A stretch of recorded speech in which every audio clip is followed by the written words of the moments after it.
Hi friends, வணக்கம். இன்றைக்கி நம்ம வீடியோவில் ஆரஞ்சு பழத்தை வச்சு சூப்பரான ஒரு 2 ரெசிபி தான் எப்படி செய்கிறதுன்னு பார்க்க போகிறோம்.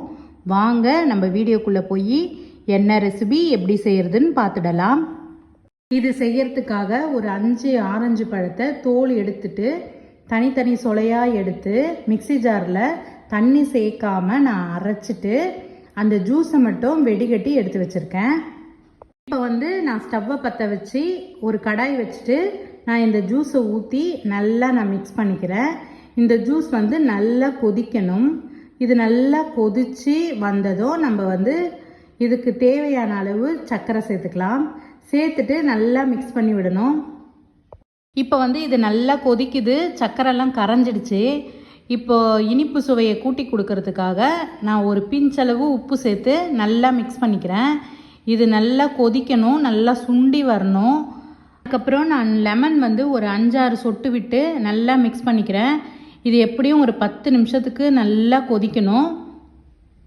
இப்போ பாருங்கள், இது நல்லா கொதித்து திக்காயிடுச்சு. நம்மளுக்கு சூப்பரான ஆரஞ்சு ஜாம் ரெடி. இதை நீங்கள் ப்ரெட்டில் தடவி சாப்பிட்லாம்.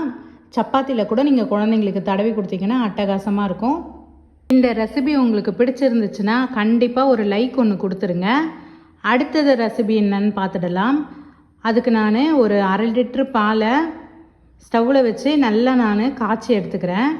பால் நல்லா கொதிக்கட்டும், நான் சிம்மில் வச்சு வச்சுருக்கேன்.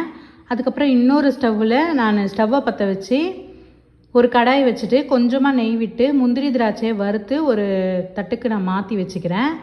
அதுலேயே கொஞ்சம் நெய் இருந்தது. அதுலேயே நான் பாயாசம் சேமியாவை போட்டு நல்லா நான் வறுத்து எடுத்துக்கிறேன். இப்போ பால் நல்லா கொதிச்சிடுச்சு. நான் ஸ்டவ்வை ஆஃப் பண்ணிட்டேன். இப்போ இதில் சேமியாவும் நல்லா வறுபட்டுடுச்சு. இப்போ நான் அந்த பாலை எடுத்து நான் இந்த சேமியாவில் ஊற்றி நல்லா நான் மிக்ஸ் பண்ணிக்கிறேன். இப்போ இந்த பாலிலேயே சேமியா நல்லா வேகணும்.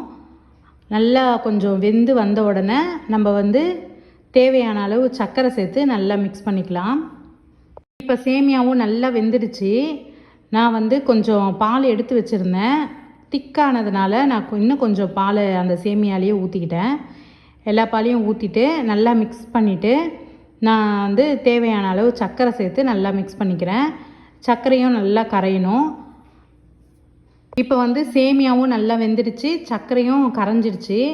இப்போ நான் ஸ்டவ்வை ஆஃப் பண்ணிவிட்டு இதை நான் சேமியா எல்லாத்தையும் நான் ஒரு பவுலில் நான் சேர்த்துக்கிறேன். சேர்த்துட்டு நான் ஆரஞ்சு பழத்தோட தோல், அதுக்கப்புறம் அந்த உள்ளே அந்த சொலையில் இருக்கும் பார்த்திங்களா, அந்த மேல் தோல், அது எல்லாத்தையும் எடுத்துட்டு அந்த உள்ளே இருக்கிற பழத்தை மட்டும் எடுத்து வச்சுருக்கேன்.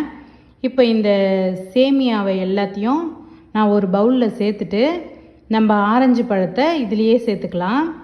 அதுக்கப்புறம் நம்ம முந்திரி திராட்சையை வறுத்து வச்சுருந்தோம், அதையும் இதுலேயே சேர்த்து நல்லா மிக்ஸ் பண்ணிவிட்டு நீங்கள் சூடாக சாப்பிட்றதா இருந்தாலும் சாப்பிடலாம்.